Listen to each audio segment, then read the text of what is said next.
یہی بدقسمتی ہے. اسی لیے عوام کا غم و غصہ, اسی لیے عوام اس بارے میں جاننا چاہ رہے ہیں کہ یہ 1 کانسٹیٹیوشن ایونیو جو ہے اس کے اوپر مزید لوگ جاننا چاہ رہے ہیں. وجہ تقدیر کا ماتم ہے, قسمت کا نوحہ ہے جو پڑھنا ہے. بہرحال اب ہوا یہ ہے اس میں کہ میں نے دیکھا ہے دا پاکستانی ڈیسک نامی ایک, اب دیکھیں اس کے اوپر کھل کے بات کرتے بھی لوگ پریشان ہوتے ہیں.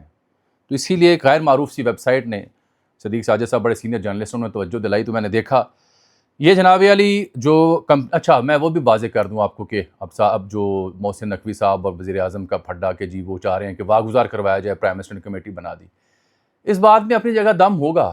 لیکن میرا یہ ماننا ہے کامن سینس سے, میں آپ کے سامنے سوال اٹھا رہا ہوں, کیا یہ ممکن ہے جس طرح کا سسٹم ابھی ہے کہ حکومت یا وزیر اعظم نقوی صاحب یا سسٹم کے ساتھ کو پھڈا کریں؟ میرا یہ سوال ہے, باقی آپ جواب لکھ کے بھیج دیجیے گا مجھے. 13.5 ایکڑ اراضی پر مبنی 5 اسٹار ہوٹل بننا تھا, معاہدے میں جعل سازی, اربوں کا نقصان. انسپیکٹر ایف آئی اے سی سی لاہور جاوید سلطان کے ذمہ یہ ایف آئی آر لگائی گئی ہے. ایف آئی آر سامنے آئی ہے, اس میں سابق سی ڈی اے چیئرمین, اہم افسران ایف آئی اے اور ایس آئی یو کے سابق تحقیقات سے جو معلومات ملی اس کی روشنی میں بتایا گیا 2005 میں سی ڈی اے نے شارع دستور پر یہ B N P M S کو لیز پر دی. یہ زمین 4 کمپنیاں تھیں, بسم اللہ ٹیکسٹائل, بلحاسہ international company, Niagara mills private, اور 4.8 ارب روپے میں 99 برس کی لیز انہیں ملی. 15% رقم فوری ادا ہوئی اور باقی 15% سالانہ ایک ساتھ میں ادا کرنی تھی, اور بینک کی گارنٹی دی گئی, بینک آف پنجاب کا نام آ رہا ہے. اور پھر جو اس کمپنی کے ایک ذمہ دار رکن تھے بسم اللہ کے سی ای او حفیظ شیخ ٹھیکیدار, ان کے بارے میں بار میں بتاتا ہوں کہ ان کا پی ٹی آئی سے خان صاحب کا تعلق رہا ہے. ظاہری بات ہے وہ ذمہ دار تو نہیں ہوں گے لیکن تعلق لوگ ضرور بتاتے ہیں. ان کی اپنی خاندان کی ایک کمپنی تھی جس کا نام تھا میسرس ایلیٹ ہوم فیشن. اس کمپنی کو انہوں نے فوراً اس ٹھیکے کو ملنے کے بعد, کیونکہ جن 4 کمپنی کو ٹھیکہ ملا ان میں ایک یہ تھے, انہوں نے اس کو بی این پی کا نام دیا. سی ڈی اے کی معاونت سے ایف آئی آر کے مطابق لیز ایگریمنٹ کو بی این پی گروپ کی بجائے B N P private limited جو نئی کمپنی بنائی اس کے طور پر سامنے لے آئے. نہ ان کی نئی بنائی گئی کمپنی نے پری کوالیفائی کیا تھا بڈ میں, نہ انہوں نے نیلامی میں حصہ لیا. جوائنٹ سب رجسٹرار اسلام آباد نے رجسٹر کرنے سے انکار کیا, تب تو کوئی تقاضا ان کا پورا نہیں تھا. پھر انہوں نے کیا کیا, کارروائی ڈالی باریک, جج ہوں, مقامی کنٹرولر ہوں, ان کے ساتھ مل کے معاہدہ تبدیل کروایا, اور پھر ان کا پھڈا باقی تینوں کے ساتھ ہو, جس کے بارے میں کہا جاتا ہے کہ نون لیگ کی عام شخصیات بیچ میں پڑے. خواجہ آصف صاحب کا نام بھی لیا جاتا ہے, اور صلح صفائی ہوئی, وہ پھر پیچھے ہٹے, ان کی کمپنی سامنے آئی, انہوں نے سی ڈی اے کے ساتھ مل کے کارروائی ڈال کے اپنے نام وہ کروا لیا. ریکارڈ بھی غائب کروانے کا ان کے اوپر الزام ہے. اتنا معصوم ہے ادارہ, سی ڈی اے, باقی لوگ, جج, بہت معصوم ہے. تو انہوں نے جو سی ڈی اے کو دیا حلف تھا, اس کے باوجود انہوں نے اپارٹمنٹس فروخت کیے, اہم ریکارڈ بھی غائب کیا. 25 ارب کا نقصان ہوا. مقدمہ درج 419, 409, 460, 420, 201, یہ اس کے مقدمے کی تفصیلات ہیں جو درج ہو چکا ہے. کہانی ہو گئی ہے لمبی, واپس آتے ہیں. یہ ایلیٹ کیپچر کی کہانی ہے, نتھنگ لیس نتھنگ مور. جناب طارق ملک صاحب یہ مشیر ہیں ورلڈ بینک کے, یہ دنیا کے ٹاپ 25 ماہرین میں سے ایک کے طور پر ان کا نام شمار ہوا. یہ نادرا کے سابق چیئرمین رہ چکے ہیں, ورلڈ بینک کے موجودہ مشیر ہیں. ہم پاکستانی جو قابل لوگ ہیں, کمپیٹنٹ لوگ ہیں, ان کے ساتھ کیا کرتے ہیں, اس کہانی میں وہ ثبوت ہے, اس کہانی میں اس کا نوحہ ہے. جگہ جگہ آپ کو یہی کارروائی سننے کو ملے گی. ان کو بلایا گیا پاکستان, ان کی خدمات 1 نہیں 2 نہیں 3 بار لی گئیں, پھر سیاسی دباؤ کی وجہ سے انہیں چھوڑنا پڑا, اور پھر آخری بار تو یہ چیئرمین نادرا چھوڑ کے وزیر اعظم سے ملے چلے گئے. ورلڈ بینک کے مشیر, وہ ورلڈ بینک دنیا کو ایڈوائز کرتا ہے, لون دیتا ہے, سسٹینیبل ڈیولپمنٹ کے پروگرام, غربت کے خاتمے کے programme, B I S P کی طرح کے پروگرام وہ لانچ کرتا ہے. یہ اس کے مشیر ہیں. ہمارے ہاں ایسے لوگوں کی ضرورت نہیں ہے. وجہ ایسے لوگ ہوں گے تو پھر یہ 1 کانسٹیٹیوشن ایونیو نہیں بن پائے گی نا, پھر کمیٹیاں نہیں بن پائیں گی. بہرحال جناب طارق ملک صاحب سے ایک میرا ذاتی تعلق بھی رہا, ان کو میں نے دیکھا بڑے قریب کے ساتھ. Competent most guy, and unfortunately جس طرح سے یہ پولیٹیسائز ہوئے, انفارچونیٹلی جس طرح سے دباؤ کا شکار ہوئے, he had to leave feeling sorry for Pakistan, not for him. Pakistan کا نقصان ہوا.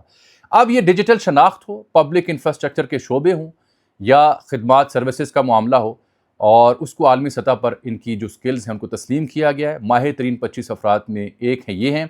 ان 25 افراد کی تصویر 4 مئی کی صبح 2 دن بعد الیکٹرانک اسٹاک ایکسچینج یعنی نیسڈیک کی اسکرین پر نیو یارک ٹائمز اسکوائر پر پیش کیا جائے گا, جہاں دنیا بھر کی بڑی بڑی چیزوں کی تشہیر کی جاتی ہے. ان کا کام کیا ہے, ڈیجیٹل شناخت, اور آئی کلاؤڈ اینڈ سائبر سیکیورٹی جو عالمی شہرت یافتہ پلیٹ فارم ہے جیسے اوکٹا، اس نے دنیا بھر میں اس شعبے میں 25 کامیاب افراد کا سلیکشن کی، جن کی مہارت اور خدمات نے ڈیجیٹل شناخت، سیکیورٹی اور ڈیجیٹل کی ڈومین میں گہرے اثرات مرتب کیے۔ طارق ملک صاحب سے ہم سب کا ایک اور تعلق بھی ہے۔ طارق ملک صاحب نامور پاکستانی محقق اور دانشور جناب پروفیسر فتح ملک صاحب کے صاحبزادے ہیں۔ تلہ گنگ سے تعلق ہے، ورلڈ بینک کے ٹیکنیکل ایڈوائزر۔ اس سے پہلے یہ اقوام متحدہ میں بھی خدمات سر انجام دے چکے۔ BISP جو بینزین انکم سپورٹ پروگرام ہے، اس کو ڈیجیٹل نظام تک لانے میں بھی ان کا کردار ہے۔ یہ 2021 میں بنے تھے چیئرمین نادرا، 2023 میں مستعفی ہوئے تھے چیئرمین نادرا کے طور پر۔ آج میں نے دیکھا جنگ اخبار نے عظیم احمد میاں کی خبر لگائی ہے 2 کالمی ان کے اوپر، لیکن جب یہ آ رہے تھے جا رہے تھے تب 2 کالمی خبریں نہیں لگتی تھیں۔ شعیب نثار کے دور میں بھی ان پہ کیسز کا دباؤ تھا، عمران خان دور میں واپس آئے، نون لیگ کے ساتھ 1 نہیں 2 بار، ہر دور میں پولیٹیسائز ہوئے، وکٹمائز ہوئے اور انہیں چھوڑنا پڑا۔ لیکن میں اب ذرا ڈیٹیل ان کی تھوڑی سی اور ڈسکس کروں گا۔ یہ ایڈوائز کرتے ہیں مختلف ممالک کو کہ ڈیجیٹل جو صورتحال ہوتی ہے تعمیر و ترقی کے دور میں، شناخت کے دور میں، اس میں کیسے آپ نے آگے بڑھنا ہے۔ ڈیجیٹل انفراسٹرکچر DPI، اس میں ڈیجیٹل ID کے معاملے میں، ID4D یعنی آئیڈینٹیفیکیشن فار ڈیولپمنٹ، اس سلسلے میں نادرا جون 2021-2023، چیف ٹیکنیکل ایڈوائزر UNDP 2017-2021، اور یہ ورلڈ بینک کے ساتھ 2016-17 میں بھی رہے، نادرا کے ساتھ 17-14 میں بھی رہے، پہلے بھی رہے۔ تلہ گنگ سے تعلق، پڑھے کہاں سے؟ اسٹینفورڈ سے، ہارورڈ سے، قائد اعظم یونیورسٹی سے، اور ایک اور اوکھی سی یونیورسٹی وہاں سے پڑھے ہوئے ہیں۔ اتنا کمپیٹنٹ انسان جن کو کہا جاتا ہے مین آن اے مشن، ان کے بارے میں دنیا بھر میں یہ شناخت ہے، مین آن اے مشن۔ لیکن دھتکار کے بھیج دیا واپس، مجبور ہو کے چلے گئے۔ پھر ہم کہتے ہیں ہمارے پاس ماہرین کی کمی ہے۔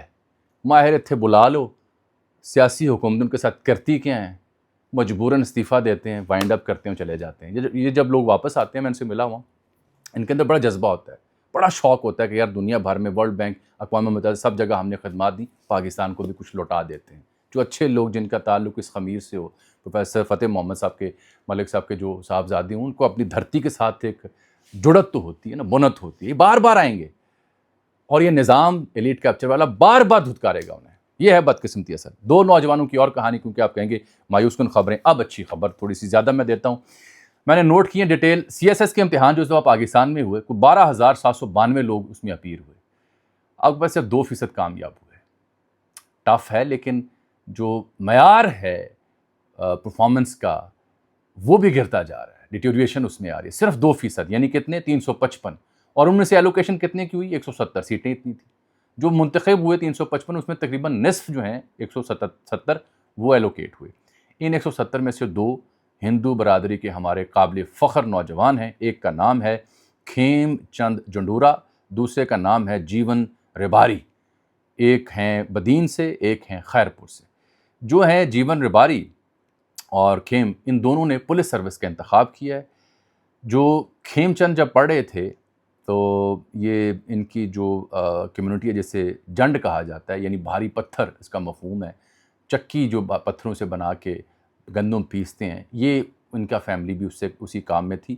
خیرپور سے تعلق ہے، شاہ لطیف یونیورسٹی سے پڑھے، پھر GCU لاہور آ گئے۔ تو ان کو پڑھنے کے لیے، آگے بڑھنے کے لیے قرض لینا پڑا۔ جب قرض لینا پڑتا ہے تو زیورات گروی رکھوانے پڑتے ہیں، یا کچھ جو بھی جائیداد ہے، تو ان کی والدہ نے اپنے جو زیورات تھے وہ گروی رکھوائے، فروخت کیے، پھر بچے کو پڑھایا، GCU سے آئے، اٹیمپٹس کیں اور کامیاب ہوئے۔ دوسرے ہیں جیون رباری۔ جیون رباری جو ہیں یہ اپنے گاؤں سے نکلے، بدین سے، ان کا قصبہ ہے نندو۔ تو نندو سے ان کا تعلق، یہ بھی آٹے کی چکی اس طرح کے کام ہی کرتے تھے۔ تھر پارکر سے بنیادی طور پر تعلق ہے، سندھ یونیورسٹی سے LLB کی، 1-2 اٹیمپٹس بھی لیں، پھر لاہور آ گئے۔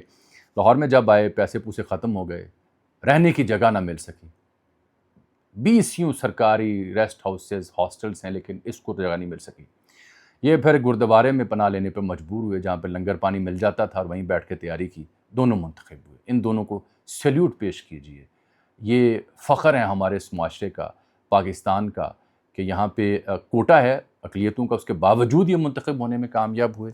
اور یہ آپ سب کے لیے، میرے لیے ایک مثال بھی ہے کہ مشکل سے مشکل حالات بھی ہوں، انٹینٹ اگر آپ کی کلیئر ہے، محنت اگر آپ کر سکتے ہیں، اور آپ اپنے خدا سے شکوہ کریں، بندوں سے شکوہ نہ کریں، بندے کو کیا مل رہا ہے دوسرے کو، یہ اس کا اور اللہ کا معاملہ ہے. اپنے آپ سے اپنے خدا سے لگاؤ لگا کے محنت کریں تو پھل ملتا ہی ملتا ہے. یہ دو نوجوان اس کی ایک بہت بڑی ثبوت ہیں، اس چیز کی بہت بڑی مثال ہیں.